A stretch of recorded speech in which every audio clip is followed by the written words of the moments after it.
సిద్దిపేట జిల్లాలో పులి సంచారం కలకలం రేపుతోంది. జగదేవ్పూర్ మండలం దౌలాపూర్ పరిసర ప్రాంతాలలో పులి అడుగుజాడలు స్థానికుల్ని భయాందోళనకు గురిచేస్తున్నాయి. నిన్న జగదేవ్పూర్లో పులి అడుగులు కనిపించగా ఇవాళ దౌలాపూర్లో కనిపించాయి. దీంతో ఏ క్షణాన ఏమవుతుందోనని ఆయా గ్రామాల ప్రజలు తీవ్ర భయాందోళనకు గురవుతున్నారు.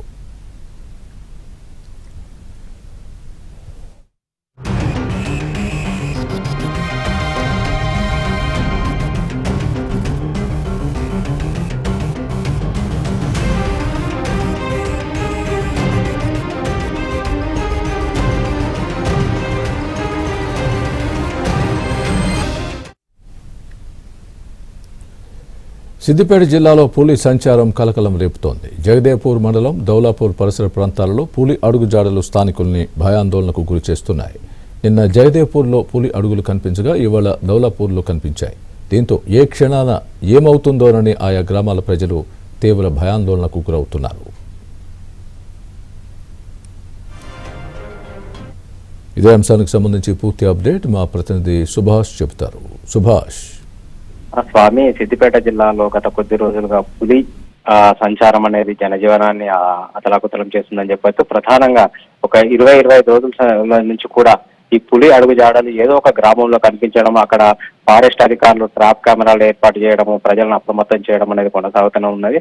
దాదాపు ఒక 25 రోజుల క్రితం మొట్టమొదట ఇటు దుబ్బాక ఫారెస్ట్ రేంజ్ పరిధిలోని వరదరాజపల్లిలో పెద్ద పులి సంచారాన్ని అధికారులు గుర్తించి అక్కడ ట్రాప్ కెమెరాలు ఏర్పాటు చేసి పులి కోసం వెతికినప్పటికీ కూడా పులి జాడ కనిపించలేదు. సో ఆ పులిని ట్రేస్ చేయడానికి మహారాష్ట్రలోని తడోబా నుంచి కూడా ఒక ఎక్స్పర్ట్ టీం వచ్చి కూడా ఇక్కడ ప్రత్యేకంగా సర్వే నిర్వహించింది. ప్రత్యేకంగా ట్రాప్ కెమెరాలను, డ్రోన్ కెమెరాలతోటి కూడా ఆ ప్రాంతంలో సర్వే జల్లెడ పట్టినప్పటికీ కూడా పులి జాడ కనిపించలేదు. మరి కొద్ది రోజుల తర్వాత అది సిద్దిపేట అటవీ ప్రాంతంలోకి వెళ్ళింది, అటవీ రేంజ్ పరిధిలోకి వెళ్ళింది అని గుర్తించారు.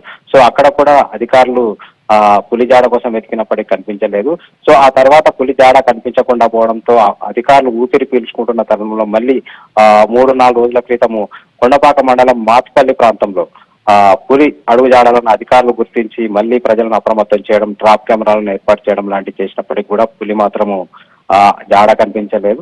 సో నిన్న అటు జగదేవ్పూర్ మండలం బీజీ వెంకటాపూర్ తిగుల్ ప్రాంతాల్లో కనిపించిన అడుగుజాడలు ఈ రోజు జగదేవ్పూర్ మండలంలోని దౌలాపూర్ గ్రామంలో కనిపించడంతో ప్రజలు కొంత భయాందోళనకు గురవుతున్నారు. పులి ఎప్పుడు ఎక్కడ కనిపిస్తుందో, ఎక్కడ అది వస్తుందో అన్న ఆందోళన అటు గ్రామ ప్రజల్లోని ఇటు అధికారులను కూడా వ్యక్తం అవుతుంది. సో అధికారులు మాత్రం ప్రజలను అప్రమత్తం చేస్తున్నప్పటికీ పులి జాడ మాత్రం అధికారులకు కనిపించడం లేదు. సో ఈ నైట్ టైంలో పులి తిరుగుతూ ఉంటదని చెప్పేసి అధికారులు చెప్తున్నారు. పులి ఒక రోజు దాదాపు 20-25 కిలోమీటర్ల ప్రయాణం చేస్తుంది. సో ఎక్కడ ఏ గ్రామం వైపు వెళ్తుంది, అది ఎక్కడ తప్పిపోయి ఉంటుందో మళ్ళీ అటువైపు వెళ్ళడానికి ఈ పులి ప్రయత్నం చేస్తుంటుంది అనేది కూడా ఫారెస్ట్ అధికారులు అయితే చెప్తున్నారు. సో మొత్తం మీద పులికి సంబంధించిన వేట అయితే కొనసాగుతుంది. చాలా అన్ని చోట్ల ఈ పులి జాడ కనిపించిన ప్రతి చోట కూడా ట్రాప్ కెమెరాలను ఏర్పాటు చేస్తూ ఫారెస్ట్ అధికారులు అయితే ఆ పులి జాడ కోసం ప్రయత్నం చేస్తున్న పరిస్థితి అయితే ఉంది. Swami, right, thanks for the update Subhash.